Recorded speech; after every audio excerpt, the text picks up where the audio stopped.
তুমি আমার বোনের জন্মদিনে থাকার কোনো যোগ্যতাই রাখো না। যাও বাইরে গিয়ে দাঁড়ায় থাকো। আরে তোমার এই সস্তা ঘুরে তুমিই পড়ো। যাও যাও। Happy birthday to you. Happy birthday to you, my sweet sister. এই যে এইটা তোমার বার্থডে গিফট। থ্যাংক ইউ দুলা ভাই।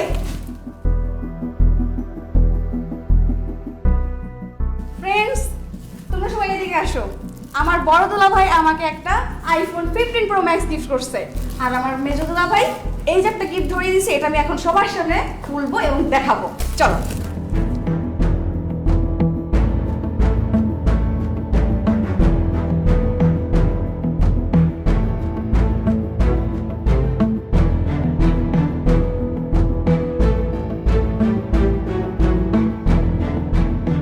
ছি দুলা ভাই, আপনি এত গিফটটা!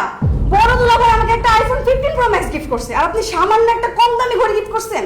কিছু মনে করো না তানিয়া, তোমার মেজো বোনের জামাই যেরকম ছোট লোক, তার মন মানসিকতা এরকম ছোট্ট, বুঝছো? নয়তো শালীর জন্মদিনে এই 150 টাকা দামের একটা ঘড়ি উপহার দেয়। দুলা ভাই, ঘড়িটার দাম 150 টাকা না, 2000 টাকা। আর রাখো তোমার 2000 টাকা। আমি আমার শালীরে 2 লক্ষ টাকা দিয়ে একটা আইফোন গিফট করছি, আর তুমি সামান্য 50,000 টাকা দিয়ে একটা গিফট করতে পারলা না? তুমিও যে কি বলো না, সোনিয়ার জামাই কি জীবনে একসাথে 50,000 টাকা দেখছে যে 50,000 টাকা গিফট দিবে? আপা, গিফট তো গিফটই, সেটার দাম 50,000 হইলে কি 50 টাকা হইলে কি, মানুষ ভালোবেসে গিফট দিলে সেটা গ্রহণ করতে হয়। তাই বলে কি দুলা ভাই আপনি আমাকে এত কম দামে একটা ঘড়ি গিফট করবেন? আমার ফ্রেন্ডদের সামনে তো আপনি আমাকে অপমান করলেন। তানিয়া চুপ কর। আমি তখনই বলছিলাম এই ছোট লোকরে বিয়া করিস না। আমার কথা তো তখন শুনিস নাই। এখন দেখলি তো তার মন মানসিকতা কত ছোট। এই স্বামীর এলে তুই যেইখানে যাবি ওইখানে তুই অপমান হবি। দেখ, একটা অনুষ্ঠানে আসছে, তাও দেখ পুরান জামা কাপড় গায়ে দিয়ে আসছে, এরপর দেখ শরীর থেকে আসতেছে ঘামের বৃষ্টি গন্ধ। আব্বা, আমার শরীর থেকে তো ঘামের গন্ধ আসবেই, কারণ আমি সারাদিন যে অমানসিক পরিশ্রম করে আসছি, আর এই শরীরের ঘাম ফালাই দেখেই মাস গেলে কোম্পানি আমার টাকা দেয়, সেই টাকা দিয়ে আমি আমার ঘরে খাবার কিনে নিয়ে যাই। এই যে আমার ঘরে যে আপনার মায়ের যে খাবারটা খায়, সেইটা আমার এই ঘাম জড়ানো টাকা দিয়েই। আমার শরীর থেকে এত ঘাম জড়ানোর গন্ধ আসতেছে, কিন্তু আব্বা আমি তো এখানে একটা অন্য গন্ধ পাইতেছি, অহংকারের গন্ধ, হিংসার গন্ধ, আত্ম অহমিকার গন্ধ। সি আব্বা সি। চুপ করো। কত বড় সাহস তুমি আমার আব্বাকে জ্ঞান দিতেছো? ছোট লোক ফকিন্নির বাচ্চা কোথাকার। আমার বোনের জন্মদিনে সস্তা একটা ঘড়ি নিয়ে নাচতে নাচতে চলে আসছো। তোমার কি বুদ্ধি নাই, বিবেক নাই? হ্যাঁ, ছোটবেলা থেকে কি তোমার বাপ মা তোমাকে শিখা নাই কোথায় গেলে কি নিয়ে যেতে হয়? এতগুলো মানুষের সামনে তুমি আমাকে ছোট করছো, আমার বাপের সামনে আমাকে ছোট করছো, আমার দুলাভাইয়ের সামনে আমাকে ছোট করছো। তোমাকে বিয়ে করে আমি আমার জীবনটা নষ্ট করে ফেলছি আনিস। তুমি আমার বোন দুলাভাইয়ের বাবার সামনে আমাকে একদম ছোট করে ফেলছো। তুমি আমার বোনের জন্মদিনে থাকার কোনো যোগ্যতাই রাখো না। যাও বাইরে গিয়ে দাঁড়ায় থাকো। আরে তোমার এই সস্তা ঘুরে তুমিই পড়ো। যাও যাও।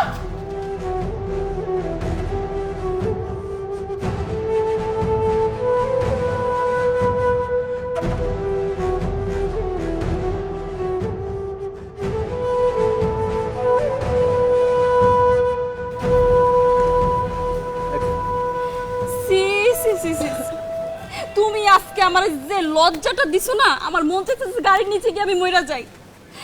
ওখানে আমার দুলাভাই ছিল, আমার বোন ছিল, আমার 14 গোষ্ঠী ছিল, সবার সামনে তুমি আমার মাথাটা একদম নিচু করে দিছো। আমি তোমার শেষবারের মতো বলতেছি, তুমি নিজের চলাফেরা ঠিক করো আর ইনকাম সোর্সটা একটু বাড়াও, না হলে আমি কিন্তু তোমার সাথে থাকবো না। থামো না, লোকজন আছে রাস্তাঘাটে, যে রিক্সাওয়ালা চাচা শুনতেছে, বাদ দাও না। আর রাখো তোমার রিক্সাওয়ালা শুনতেছে, এটা খুব গায়ে লাগলো। আর ওইদিকে যে আমার 14 গোষ্ঠী সবারে জানাই দিছো তুমি একটা ফকিন্নি মার্কে একটা ঘড়ি নিয়ে গেছো আমার বোনের জন্য, ওইটা কিছু না?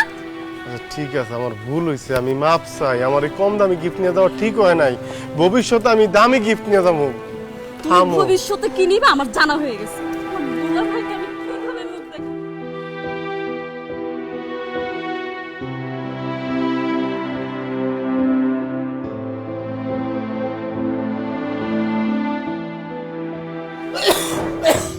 পানি পানিটা খাও মা পানি।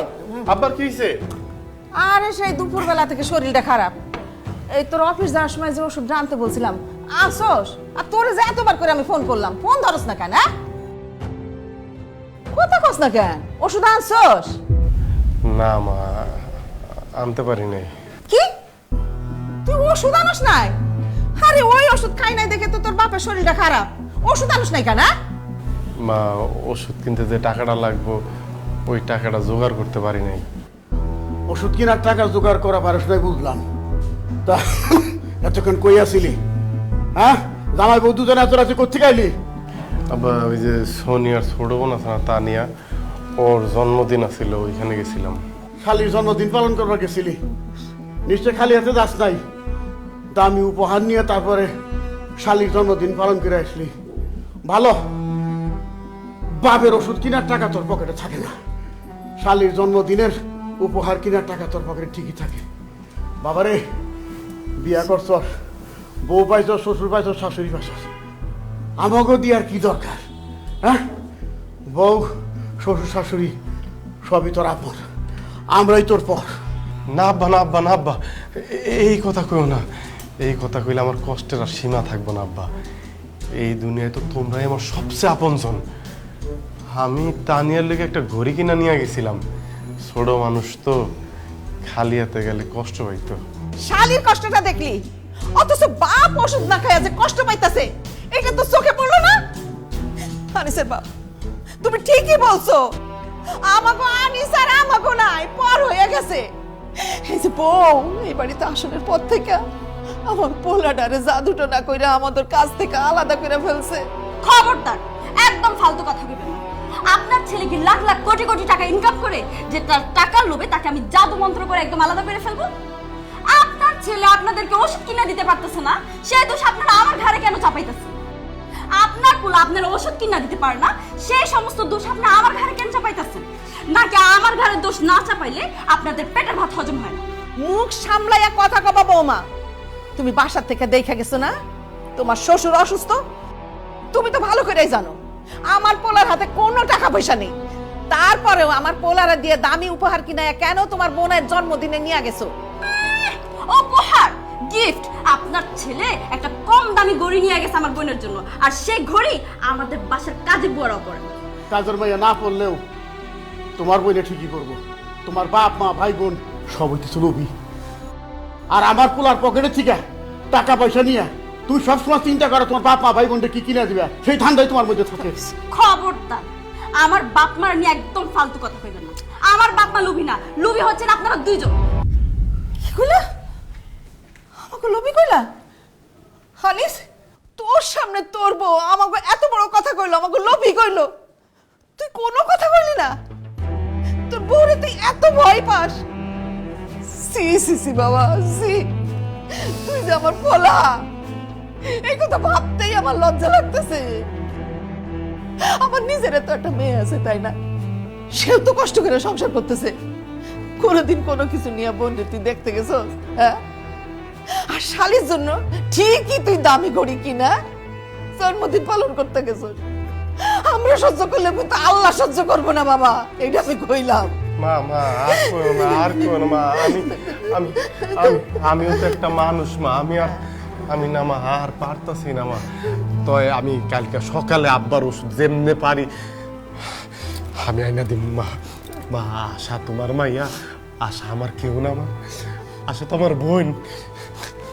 আমার কি মন চায় না আমার বোনটা আমি দেখি, তারপর আমি তোমার কথা দিতে তুমি কালকে আশারে দেখতে যাবো। তোমার বউয়ের কথা কিছু মনে করে না মা। মা সব দোষ আমার গো মা, সব দোষ আমার।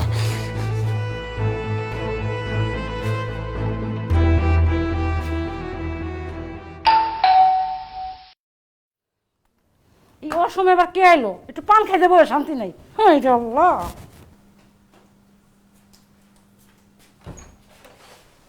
আসসালামু আলাইকুম মাউই, কেমন আছেন?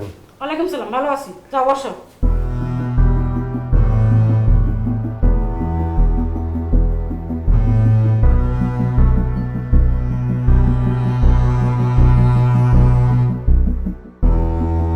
বৌমা, হ্যাঁ বৌমা, আম্মা কে আইছে? তোমার গণধর ভাই। তোমাদের পরিবারটা আগে জানতাম ছোট লোক ছিল, আজকে আবার প্রমাণিত হইলো ওরা আসলে ছোট লোক। আম্মা কি হইছে? আপনি এমনি কথা কইতাছেন? তোমার সাথে এইভাবে কথা বলবো না, কিভাবে কথা বলবো? তোমার ভাই এতদিন পরে তার বোনের শ্বশুর বাড়িতে আসছে, মিষ্টি পান সুপারি কিচ্ছু আনে নাই। কি আনছে? একটা তরমুজ, ছোট্ট একটা তরমুজ নিয়ে এসছে। ওই তরমুজটা মনে হইতেছে ফুটপাথ থেকে কিনে নিয়ে আসছে। আমরা কি তরমুজ খাই? সে কি জানে না আমরা তো তরমুজ খাই না? সে জানে না তোমার শ্বশুর আমি পান খাই? কেন আসার সময় একবার পান নিয়ে আসতে পারলো না? কিনে আসছে একটা ছোট্ট তরমুজ। আমার পোলা তো তোমাদের বাড়িতে যায়, সে তো মিষ্টি পান সুপারি ফল ফুল সবকিছু নিয়ে যায়, সেগুলো দেখেও তো শেখা দরকার। যত সব ছোট লোকের সাথে আত্মীয়তা করছি, যাও দেখো যায় তোমার ভাই কি খাইবে।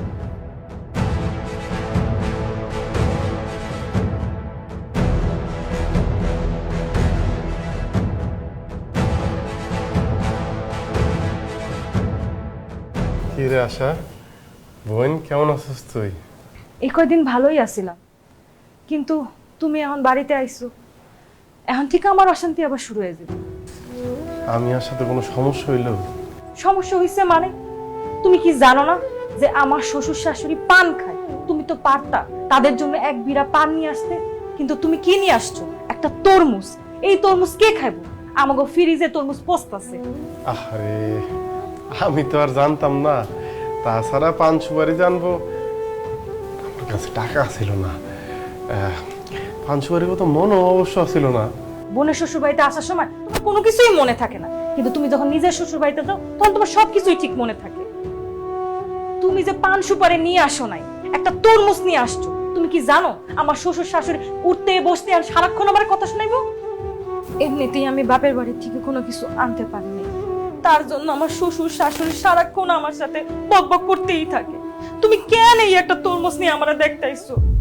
আশা রে, তুই আমার অনেক আদরের বইনা ছিলি রে, সারাক্ষণ ভাইয়া ভাইয়া ভাইয়া করে ডাকতি। আমার স্বভাবটা তো তুই নষ্ট করছস। এই যে ভাইয়া ভাইয়া ডাক শোনার লোভ, এটা আমার ভাবে মধ্যে পায়া ভয় মনে হয় তোর কাছে সুইটটা আসি, তুই আমার ভাইয়া করে ডাক দিবি, আমার জড়ায় ধরবি। কিন্তু চাইলেই তো এখন আর তোর কাছে আসন যায় না, অনেক নিয়ম কানুনের বিষয় আছে, অনেক কিছু নিয়ে আসতে হয়। কিন্তু আমার তো সামর্থ্য নাই রে বোন, যে কারণে চাইলেই তোর কাছে আইতে পারি না, মনের চাহিদারে চাপা দিয়া রাখি। যাই হোক, তোর কি কইতাছি, কেমন আছিস তুই? আমি ভালো নাই ভাইজান। তোমরা যখন আমার বিয়া দিছো তখন তুমি আমার শ্বশুর শাশুড়ির কইছিলা যে আমার ফার্নিচার দিতে, সেই ফার্নিচার তুমি এখন পর্যন্ত দিতে পারো না। আর এই কারণে আমার শ্বশুর শাশুড়ি আমার জামাই সারাক্ষণ আমার খোটা দিতে থাকে, সারাক্ষণ আমার কথা শুনাইতে থাকে। ভাইজান, তুমি পারলে আমার ফার্নিচার গুলো ব্যবস্থা করে দাও। আমার আর আমার শ্বশুর বাড়ির কথা শুনতে ভালো লাগে না, আমার এই অত্যাচার সহ্য হয় না। আর কয়টা দিন ধৈর্য ধর, ভাইয়া আছি না, একটা ব্যবস্থা আমি করবো রে বোন, আমি একটা ব্যবস্থা করবো। ভাইজান তুমি বহো, আমি তোমার দিকে নাস্তা বানাই লইতেছি। দূর পাগলি, পেটে ক্ষুধা লই আমি তোরে দেখতে হই নাই, আমি তোরে দেখতে এসি মনে ক্ষুধা লই। আরে বোন, এক অসহায় ভাই তার বোনরে দেখবো, খুব মনটা ছটফট করতেছিল, তোরে দেখতে এসে এই ক্ষুধা নিয়া। এখন ক্ষুধা কিছুটা কমে গেছে। ভাইজান এত গরমের মধ্যে তুমি রোদ্দুর থেকে আইছো, এক গ্লাস ঠান্ডা পানি খাওয়া যাও। খামু না কেন? তোর বাড়িতে আমি খামু না? আগে ফার্নিচার গুলি দিয়া তোর ঘরটা সাজাই, হাত বইরা পান সুপারি মিষ্টি নিয়ে আসি, একদম কবজি ডুবাই খামু। এই দিন কিন্তু না খেয়ে যাবো না, আগে কয়ে গেলাম।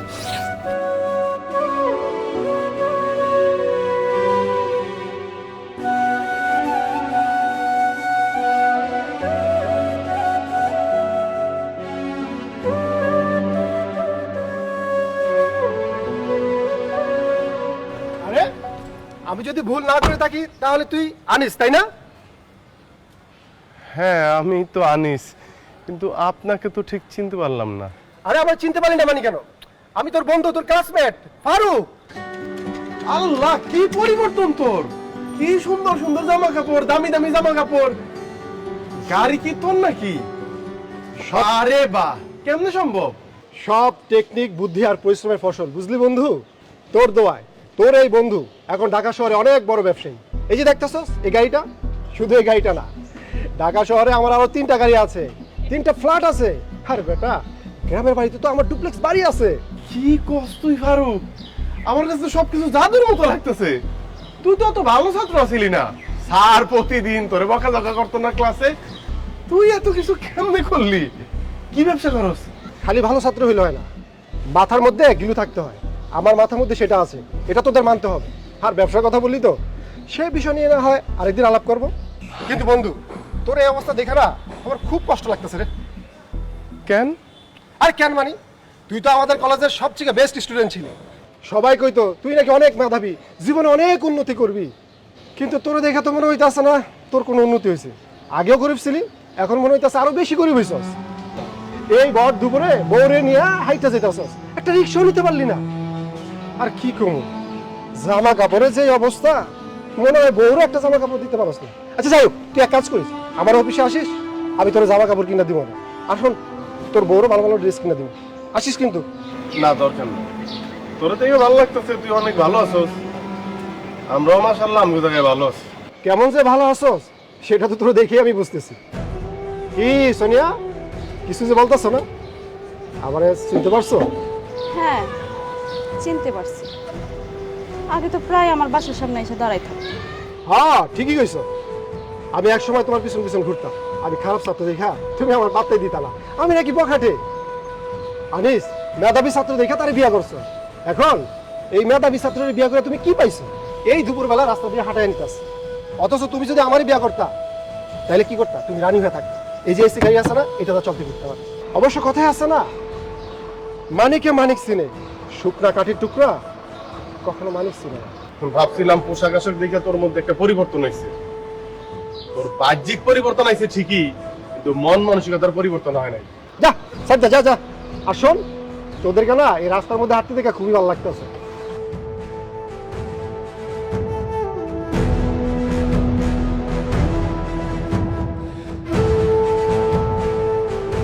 দেখছো, আজকে আবার প্রমাণ হয়ে গেল আমি যে তোমাকে বিয়ে করে ভুল করছি। যে ছেলে দিন রাত 24 ঘন্টা আমার পিছনে ঘুরঘুর ঘুরঘুর ঘুরঘুর করতে থাকতো, যে ছেলেকে আমি পাত্তাই দিতাম না, সে ছেলে আজকে ঢাকা শহরে গাড়ি নিয়ে ঘুরতেছে।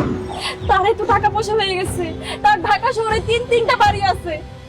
ইস, তাহলে যে আমি তোমার সাথে প্রেম করতে গেলাম, আজকে যদি আমি তাকে বিয়ে করতাম, তাহলে তার গাড়ি নিয়ে আমি ঢাকা শহরে ঘুরতে পারবো। সোনিয়া, ফারুকের বিষয়ে অনেক তথ্যই আমার কাছে আছে। ওর যত ইনকাম আছে সব 2 নম্বরই উপায়ে মানুষের হক মাইরা। আমি চাইলেই তো 2 নম্বরই পথে ইনকাম করতে পারি না সোনিয়া, মানুষের হক মারতে পারি না, আমার বিবেক বাধা দেয়। চুপ করো, যেভাবেই হোক টাকা পয়সা তো বানাইছে, তোমার মতো ধুইকা ধুইকা তার জীবন চালাইতে হইতেছে। ইস, কেন যে আমি তার সাথে প্রেম না করে তোমার সাথে প্রেম করতে গেছিলাম, কেন যে আমি তাকে বিয়ে না করে তোমাকে বিয়ে করছি। আমার তো এখন নিজের উপর আফসোস হচ্ছে, নিজের হাতে নিজের জীবনটা আমি নষ্ট করে ফেলছি। দেখ, ভালো লাগে না।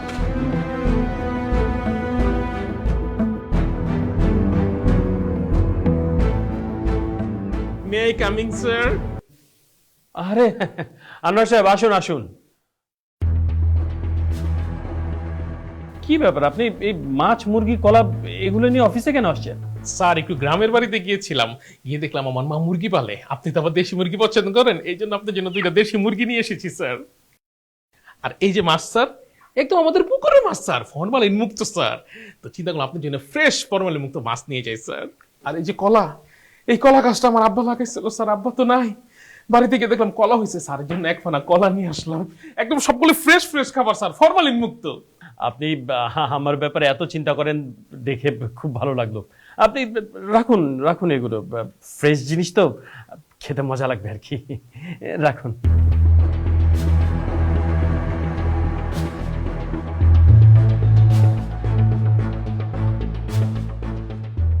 থ্যাংক ইউ স্যার, আপনি এগুলো রেখেছেন, আমি ধন্য হয়ে গেলাম স্যার। আচ্ছা স্যার, আনিস সাহেব কি এবার প্রমোশন পাচ্ছে? হ্যাঁ, আনিস সাহেব এবছরই প্রমোশন পাচ্ছেন। উনি তো খুব ভালো একজন এমপ্লয়ি, খুবই কর্মঠ এবং খুবই সৎ। তাই কোম্পানি সিদ্ধান্ত নিয়েছে ওনাকে এই বছর প্রমোশন দিবে। স্যার, আমার না একটা প্রমোশন খুব দরকার, প্লিজ আমার প্রমোশনের ব্যাপারটা একটু দেখেন। কোম্পানি তো এই বছর একজনকে প্রমোশন দিবে। এই বছর আনিস সাহেব পাক, আপনারা সামনের বছর দেখুন। স্যার, এই বছরের সে একদিন কি আমি হতে পারি না? না মানে আনিস সাহেবের জায়গায় যদি প্রমোশনটা আমাকে দেন, আপনার জন্য স্পেশাল গিফট আছে sir.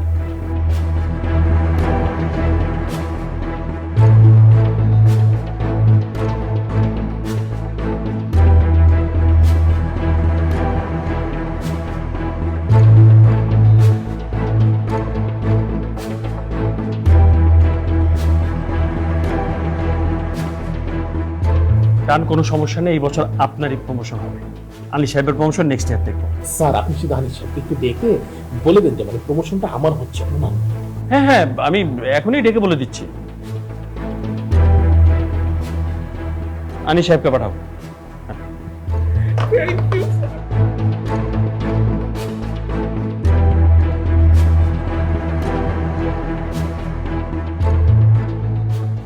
May I come in sir? হ্যাঁ আনী সাহেব আসুন। দেখুন, আপনাকে একটা সংবাদ দেওয়ার জন্য এখানে ডেকে পাঠিয়েছি। আপনার জন্য একটা ব্যাড নিউজ আছে। আপনার সামনের মাসে যে প্রমোশনটা হওয়ার কথা ছিল, সেই প্রমোশনটা এই মাসে আর হচ্ছে না। স্যার আমার প্রমোশনটা হচ্ছে না কেন স্যার? কারণ কোম্পানি আপনার সাথে বেটার একজন পারফর্মারকে পেয়েছে, কোম্পানি তাকেই প্রমোশন দিবে। আর এই বেটার পারফর্মার হচ্ছে আনোয়ার সাহেব। আনোয়ার সাহেব আমার চেয়ে বেটার পারফর্মার? এত কথা বলছেন কেন? কোম্পানি একটা সিদ্ধান্ত নিয়েছে, সেই সিদ্ধান্ত আপনাকে মেনে নিতে হবে। আপনার যে ব্যাপারটা প্রমোশনে, সেটা আমরা সামনের বছর বিবেচনা করব, এই তো, আর তো কিছু না। কিন্তু আনোয়ার সাহেব আমার চেয়ে... আনিস সাহেব, আপনি বেশি কথা বলতেছেন। যান তো, আপনি আপনার কাজ করুন। বলেছি তো আপনার প্রমোশন নেক্সট ইয়ারে দেখবো। যান, কাজ করুন, যান।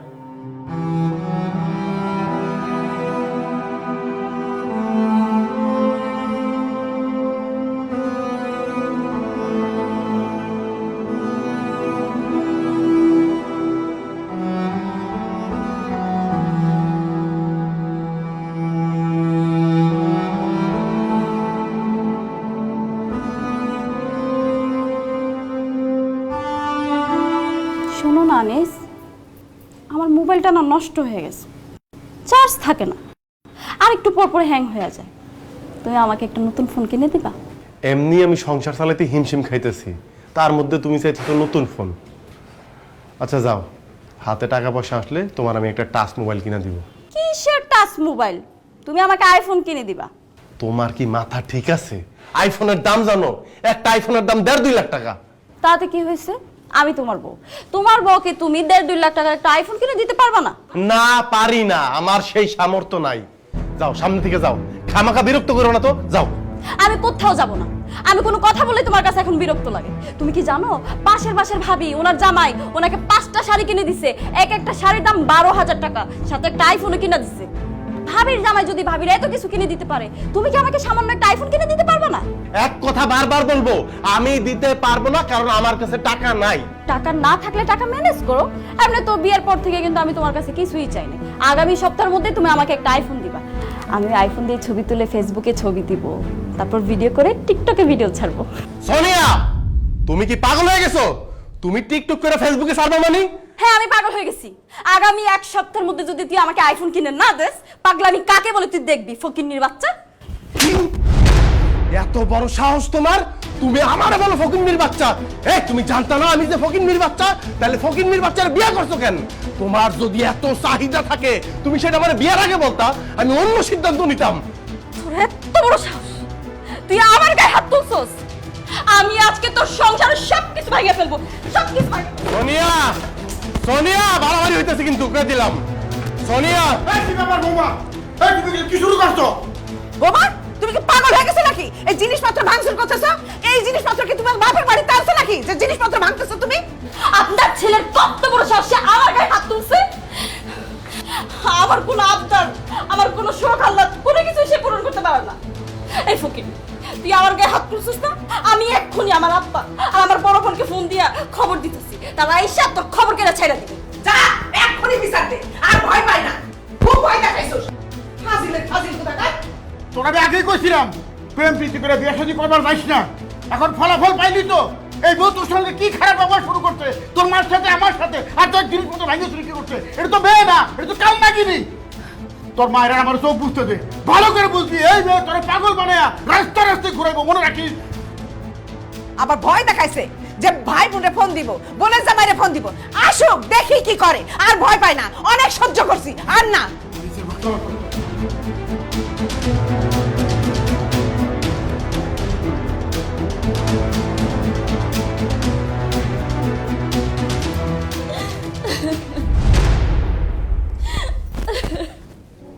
এই মেয়া, কান্নাকাটি বন্ধ কর। কি হয়েছে খুইলা ক, না কইলে বুঝবো কেমনে? আমার কিন্তু ওখানে মেজাজ খারাপ হয়ে যাচ্ছে। খুইলা ক তাড়াতাড়ি। আব্বা, এই অসভ্য গতকাল রাইতে আমার গায়ে হাত তুলছে। কি? আব্বা শুধু হাত তুলে নাই, আমার কাছে মাঝে কথাও বলছে। এত বড় সাহস, আমার বোনের গায়ে হাত তুলছে, আর তুই মাইর খাওয়ার পরও তুই এই বাসায় পড়ে আসছস? ওর সংসারে লাথি দিয়ে তুই বাইরে যাচ্ছিস কেন? আমি চাই নাই আপু তাকে শাস্তি দেওয়ার জন্য। আব্বা, ও আমার গায়ে হাত তুলছে না, তুমি এটার বিচার করবা। আমি এটার বিচার চাই। আমার মায়ের গায়ে হাত তুলছো না? তোমার নামে আমি নারী নির্যাতনের মামলা দেবো। আপনার নারী নির্যাতনের মামলা করবো না, আমরা কি বসে থাকুন নাকি? হ্যাঁ, আরে জামাই তার বোর গায়ে হাত তুলতেই পারে, তারে শাসন করতে গেছে, তার জন্য মামলা মোকদ্দমা আসছে কেন? আপনি আইছেন ভালো কথা, আপনি আইসে এই সমস্যাটা সমাধান করতে দেবেন তা না, আর আপনি মেয়ের উস্কাই দিতেছেন। আব্বা আব্বা আব্বা আব্বা, আপনারা একটু থামেন। আমি সোনিয়ার গায়ে এমনি এমনি হাত তুলি নাই। আপনারা সোনিয়ারা জিজ্ঞাসা করেন সোনিয়া আমার সাথে কি ব্যবহার করছে। আমার বোনকে কেন জিজ্ঞেস করবে? হ্যাঁ, আমার বোনের কোনো দোষ থাকলে তুমি আমাদের কাছে বিচার দিতা। তুমি কেন ওর গায়ে হাত তুলবা? আর তুমি কি জানো না যে হচ্ছে কি নারীর গায়ে হাত তুলে কাপুরুষরা? আর তুমি তো একটা কাপুরুষ, এই জন্যই তো আমার বোনের গায়ে হাত তুলছো। হ্যাঁ, ঠিকই কইছেন। আমি তো একটা কাপুরুষই, নাইলে এতদিন ধরে আমি এত কিছু সহ্য করবো কেন? আমার বউ আমার সাথে অন্যায় করছে, আমি তার গায়ে হাত তুলছি। তারপরেও যদি এটা আপনাদের দৃষ্টিতে অন্যায় মনে হয়, তাহলে দেন, আপনারা সবাই মিলে আমার শাস্তি দেন। তোরে শাস্তি দিব কেন? তুই যেটা করছস একদম ঠিক করছস। বিয়াই সাহেব, আপনার মাইয়া আমার পোলারে একটুও শান্তি দেয় না। সারাক্ষণ ঝগড়াঝাটি করে, ঘ্যাসর ঘ্যাসর খ্যাসর খ্যাসর করে, ঘেউ ঘেউ ফেউ ফেউ করে। আরে ও তো একটা পুরুষ মানুষ, কতক্ষণ সহ্য করবে? আপনার মায়ারে শাসন করে। আপনার মাইয়াই খারাপ, সবকিছুর নষ্টের মূল আপনার মাইয়া। কি কইলেন আপনি? আমি নষ্টের মূল? আপনি নষ্টের মূল, আপনার ছেলে নষ্টের মূল। আপনি আপনার ছেলেরে কান পড়া দেন, আর সে এসে আমাকে হাত তুলে আমার আশেপাশে কথা বলে। আব্বা, আমি তার নামে নারী নির্যাতনের মামলা দিতে চাই। চলো আমার সাথে থানায় চলো। আপা, সোনিয়া সোনিয়া সোনিয়া, এটা নিয়ে আর বাড়াবাড়ি করো না। আমি তোমার কাছে মাপ চাইতেছি, আমার ভুল হয়েছে। তারপরও যদি তোমার মন না গলে আমি তোমার পাও ধরে মাপ চাবো। এরকম কইরো না সোনিয়া, আমি না সহ্য করতে পারতাছি না সোনিয়া, আমি আর সহ্য করতে পারতাছি না। এটা তুই কি করলি বাজান? তুই পুরুষের একটা নারীর কাছে ক্ষমা চাইলি? চাইলাম আব্বা, আমি মাপ চাইলাম, কারণ আমি আমার বউর অনেক ভালোবাসি। শেষ দিন পর্যন্ত আমি ওর সাথেই সংসারটা করতে চাই। সংসার এক লগে থাকতে গেলে কাউরে না কাউরে তো ছাড় দিতই বাবা। ছাড়টা নাইলে আমিই দিলাম।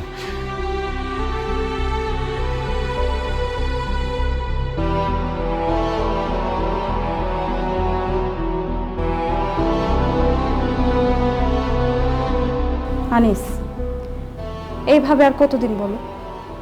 কত বছর হয়ে গেল আমাদের বিয়ে হয়েছে, এখন পর্যন্ত আমাদের একটা বাচ্চা কাচ্চা হলো না।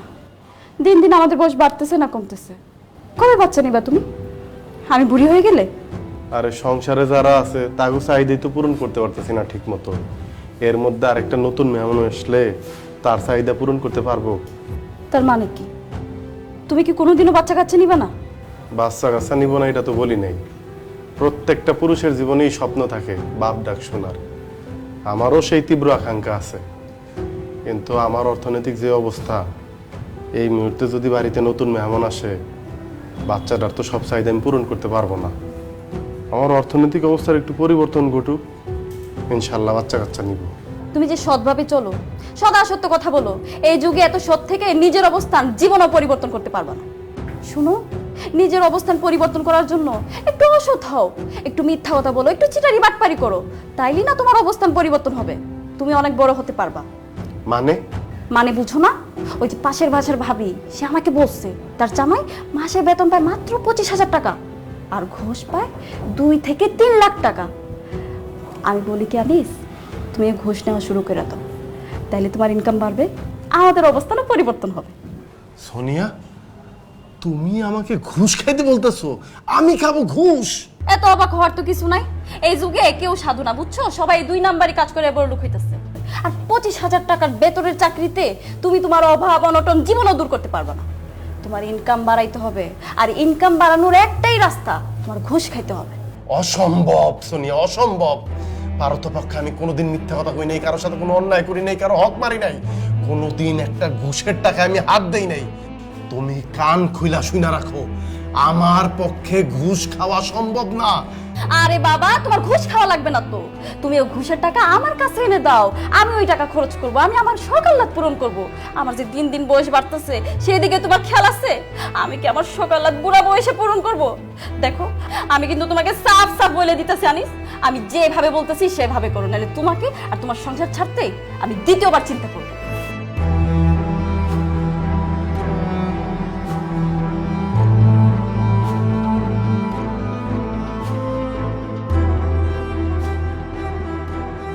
আনিস ভাই, আমার চাকরির কি ব্যবস্থা করলেন? ভাই আমার চাকরিটা লাগবো ভাই, আমার চাকরিটা না হইলে আমার গার্লফ্রেন্ডে ওর আব্বা অন্য জায়গায় বিয়ে দিয়ে দেবো। আপনি চাকরিটার একটু ব্যবস্থা করেন। না ভাই, আপনি তো ইন্টারভিউ ভালো দিচ্ছেন, কিন্তু সমস্যা হচ্ছে কি, স্যার এখন পর্যন্ত কিছু বলে নাই। স্যারের অন্য কোনো ক্যান্ডিডেট আছে কিনা সেটাও বুঝতে পারতেছি না। স্যার না বললে তো ভাই আপনার নেওয়া যাইতেছে না। আমি বুঝছি ভাই, আপনার বস কিসের জন্য রাজি হইতেছে না, মনে হয় টাকা লাগবে, তাই না? ভাই টাকা লাগলে আমি টাকা দেবো, তারপর আপনি আমার চাকরিটা দেন। এই যে ভাই, আমি লগে 1 লাখ টাকা নিয়ে আসছি, এই টাকাটা লোন, চাকরিটা হয়ে গেলে আমি আপনার আরো 1 লাখ টাকা দেবো। লোন ভাই।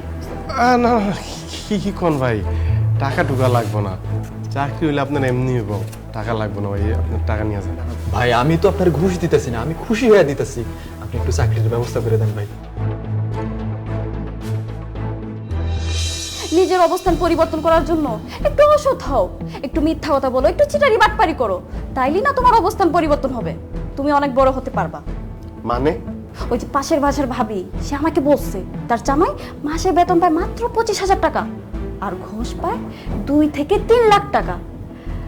আমি বলি কি আনিস, তুমি ঘুষ নেওয়া শুরু করে দাও, তাইলে তোমার ইনকাম বাড়বে, আমাদের অবস্থানও পরিবর্তন হবে। আনিস ভাই, কি ভাবতেছেন আপনি? লোন না, টাকাটা লোন ভাই, আমার চাকরিটা খুব দরকার, আপনি টাকাটা নিলেই আমার চাকরিটা মনে হয় হয়ে যাবে। লোন না। কেউ জানবো না তো? না ভাই, ভাই আমি আছি, কেউ জানবো না ভাই, আপনি আর আমি ছাড়া কেউ জানবো না, আমি কইলাম লোন। রাখেন রাখেন, আপনি আপনার কাছে জানবো না তো? কেউ জানবো না ভাই, রাখেন ভাই দেখেন, ভাই আমার খালি চাকরিটা লাগবে ভাই। আমি জীবনে প্রথম কার কাছ থেকে। স্যার এই যে দেখেন স্যার, ঘুষ খেয়ে চাকরি দিতেছে মানুষকে, এরকম একবার না স্যার, কয়েকবার সে করছে। আমি তার এই ভোলা ভোলা চেহারাটা দেখে মনে হচ্ছে ভালো মানুষ, তাই আমি কিচ্ছু বলিনি স্যার। স্যার আপনি যখন থেকে আমার প্রমোশন দিচ্ছেন এরপরে থেকে সে ঘুষ খাওয়া শুরু করে দিচ্ছে স্যার। সে আরো কয়েকজনের থেকে ঘুষ নিচ্ছে স্যার, আমি এতদিন লজ্জায় শরমে কিচ্ছু বলি নাই স্যার। সেই যে হালাবুলা অসহায়ের মতো চেহারা করে রাখে না, সে আসলে অসহায় না স্যার, ও একটা হটপট চিটার, একটা ঘুষখোর। ও যে এরকম ঘুষ খায়, যদি এমডি স্যার জানতে পারে, এই অফিসে তো বদনাম হয়ে যাবো স্যার, আপনারা আমার আমাকে সবার চাকরি নিয়ে টানাটা লেগে যাবো। ওরা একটা লাত্তি মেরে অফিস থেকে বাই করেন না কেন স্যার? স্কাউন্ডাল, ছোট লোক যেন কোথাকার ঘুষখোর, তোর এত বড় সাহস, তুই আমার অফিসে এসে আমার সামনে তুই ঘুষ খাওয়ার চেষ্টা করতেছিস? Sir sir sir sir sir একদম কথা বলবি না, আজকে তোকে আমি জেলের ভাত খাওয়াবো, তোকে পুলিশে দেবো আজকে আমি। আমার মাফ করে দিন স্যার, আমি আর কোনোদিন স্যার, আমি আর কোনোদিন এই টাকা স্পর্শ করবো না স্যার, আপনি আমার পুলিশে দিয়েন না স্যার। তোকে আমি জেলের ভাত খাওয়াবোই, তোকে আমি পুলিশে দিবই আজকে। স্যার আমার বাবা অসুস্থ স্যার, আমার স্ত্রী স্যার, প্রত্যেকটা লোক আমার প্রতি নির্ভরশীল স্যার। স্যার আপনি যদি আমার পুলিশে দেন স্যার, আমার পরিবার এই সমাজে মুখ দেখাতে পারবে না স্যার। স্যার আপনি আমার মাফ করে দিন স্যার, আমার একবার সুযোগ দেন স্যার। শুধুমাত্র তোর বাবা মা, তোর ফ্যামিলির কথা চিন্তা করে আমি তোকে পুলিশে দিলাম না, কিন্তু এই অফিসে তুই আর এক মুহূর্তের জন্য থাকতে পারবি না। এই মুহূর্তে আমি তোকে ফায়ার করলাম, just get out from my office. না স্যার, আপনি এই কাজটা করেন না স্যার, আমার ইনকামের উপর আমার পুরো পরিবার নির্ভরশীল। আমার বাবা মা অসুস্থ স্যার, ওনাদের চিকিৎসা, ওনাদের ওষুধ সব স্যার আমার এই স্যালারি থেকে স্যার। স্যার লোকগুলি না খেয়ে মারা যাবে স্যার, লোকগুলি না খেয়ে মারা যাবে স্যার। আমি যদি ওষুধ ব্যবস্থা না করতে পারি, আমার স্ত্রীর চাহিদা পূরণ করতে না পারি, ওরা আমার ভুল বুঝবো, ভাববো আমি অকর্ম, আমি যোগ্যতাহীন স্যার। স্যার এত বড় শাস্তিটা দিয়েন না স্যার। স্যার আপনি পায়ে ধরি স্যার, পায়ে ধরি স্যার, আর কোনোদিনই ভুলবো না স্যার। স্যার ভুলবো না স্যার। স্যার যদি আজকে আমার চাকরিটা চলে যায়, আমার মানুষের দ্বারে দ্বারে হাত পাত ধরবো স্যার। স্যার আমার ভিক্ষা করতে হবে আমার বাবা মার চিকিৎসার জন্য স্যার স্যার স্যার আপনি শুধু আপনাকে একটু আমার জায়গায় চিন্তা করেন স্যার আপনার পায়ে ধরি স্যার তোর জায়গায় আমি কখনোই আসবো না। আর তোর মতো স্কাউন্ডেলের তোর মতো ঘুষ করে ভিক্ষা করে খাওয়া উচিত। Just get out from my office, get out. Anwar সাহেব দাঁড়িয়ে আছেন কেন? ওনাকে ঘাট ধাক্কা দিয়ে বের করুন। বেরোন। স্যার আমার বাবা অসুস্থ স্যার আমার আপনি বের হন, অফিস থেকে বের হন। Sir sir